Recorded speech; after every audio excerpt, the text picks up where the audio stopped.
கர்த்தருடைய பரிசுத்த நாமத்திற்கு ஸ்தோத்திரம் உண்டாவதாக. இதை கேட்டுக்கொண்டிருக்கும் அனைவரையும் கர்த்தருடைய பரிசுத்த நாமத்தினால் வாழ்த்துகிறேன், ஆசீர்வதிக்கிறேன். இன்றைய தின தியானத்திற்கு தேவன் கொடுத்த வேத பகுதி எரேமியாவின் புலம்பல், அதில் 3ஆம் அதிகாரம், அதில் 25ஆம் வசனம். எரேமியாவின் புலம்பல், அதில் 3ஆம் அதிகாரம், அதில் 25ஆம் வசனம். தமக்கு காத்திருக்கிறவர்களுக்கும் தம்மை தேடுகிற ஆத்துமாவுக்கும் கர்த்தர் நல்லவர். இன்றைய தினம் இதை கேட்டுக்கொண்டிருக்கும் அனைவருக்கும் கர்த்தர் நல்லவர் என்று கர்த்தர் சொல்ல ஆசைப்படுகிறார். தேவன் நல்லவராகவே இருக்கிறார். நம்ம தான் அதை புரிந்து கொள்வதில் கொஞ்சம் தடுமாற்றமாக இருக்கிறோம். நன்மை கிடைச்சா நல்லவர், இல்லாட்டி தேவன் என்னை தண்டிக்கிறார் அப்படின்றோம். தேவன் யாரையும் தண்டிப்பவர் கிடையாது, தேவன் யாரையும் சோதிப்பவர் கிடையாது. அவனவன் சுய இச்சையினால் சிக்குண்டு சோதிக்கப்படுகிறான்னு பைபிளையும் படிக்கிறோம். ஆனால் ஒரு பிரச்சனை வந்துச்சுன்னா என்னன்னு சொல்றோம், நம்ம உடனே தேவன் சோதிக்கிறார் என்னைய, தேவன் சோதிக்கிறார் என்னைய அப்படின்னு சொல்லிடுறோம். தேவன் மேல பழிய போட்டு விடுகிறோம்.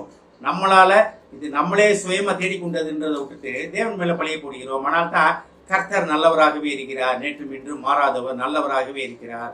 இதுல பாருங்க எப்படி ஆரம்பிக்குதுன்னு பாருங்க. தம்மை தேடுகிறவர்களுக்கும் இதுல 2 காரியங்கள் சொல்லப்பட்டிருக்கிறது. அது முதலாவது பார்த்தீங்கன்னா தம்மை தேடுகிறவர்களுக்கு. அப்ப நம்ம தேவனை தேடுகிறோமா? நம்மளை நாமே ஆராய்ந்து பார்ப்பதற்காக தேவன் நம்மளை அழைக்கிறார். நேற்று தினம் பார்த்தோம், என் ஜனங்கள் நான் அளிக்கும் நன்மையால் திருப்தி ஆவார்கள் அப்படின்னு. என் ஜனம்னா நம்ம எப்படி என் ஜனமா தேவ ஜனமாக மாற முடியும்? அவரை தேட வேண்டும்.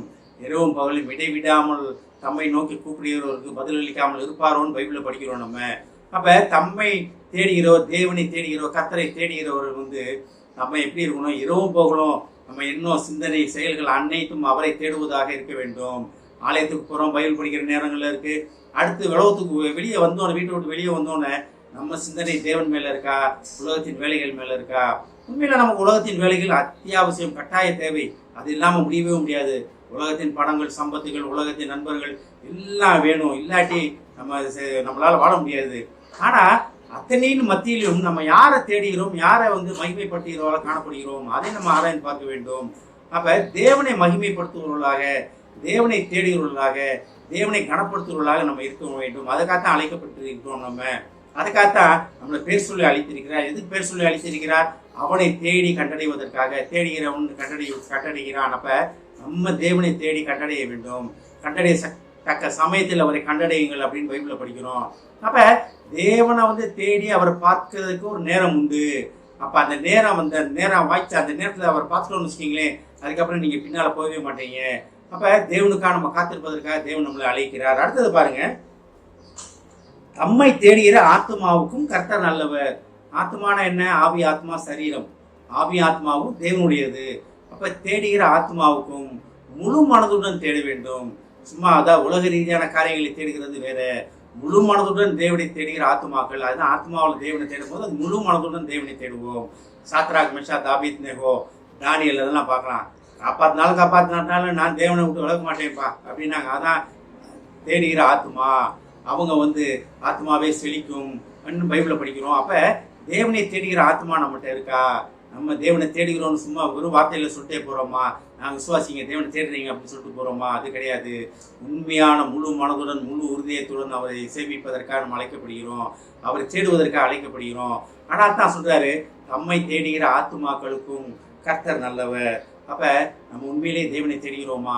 நல்ல கர்த்தர், நல்ல தேவன் நம்மளை முழு இருதயத்தோட அவரை தேடுவதற்காக அழைக்கிறார். நம்ம எங்க இருக்கோம்ன்றது நம்ம ஆராய்ந்து பார்ப்போம். ஜெபிப்போம். எங்களை அதிகமான அன்பின் பரலோக பிதாவே, உம்மை தேடுகிற ஆத்மாவுக்கும் கர்த்தர் நல்லவர் என்று நாங்கள் தெரிந்து கொண்டோம் ஆண்டவரே. முழு இருதயத்தோடும் உம்மை தேடி கண்டுபிடிக்க எங்களுக்கு உதவி செய்யும் ஆண்டவரே. இதை கேட்டுக்கொண்டிருக்கும் ஒவ்வொரு விசுவாசியும் ஆசீர்வதிக்கிறோம் அப்பா. ஒவ்வொரு குடும்பத்தையும் ஆசீர்வதிக்கணும் ஆண்டவரே. நீரே நல்ல கர்த்தர் என்பதை அவர் முழு இருதயத்துடன் தேடி அதன் மூலமாக அநேக ஆசீர்வாதங்களை பெற்றுக்கொள்ள உதவி செய்யும் ஆண்டவரே. என்ன பிரச்சனைகள் இருந்தாலும் உமது பாதப்படையிலே அமர்ந்திருந்து உண்மை தேடி கண்டடைந்து அதிலிருந்து அவர் வெளியே வர உதவி செய்யும் ஆண்டவரே. ஆசீர்வதிக்கணும் அப்பா. இயேசுவின் மூலமாக கேட்கிறேன் நல்ல பிதாவே, ஆமென். கர்த்தர் உங்களை ஆசீர்வதிப்பாராக.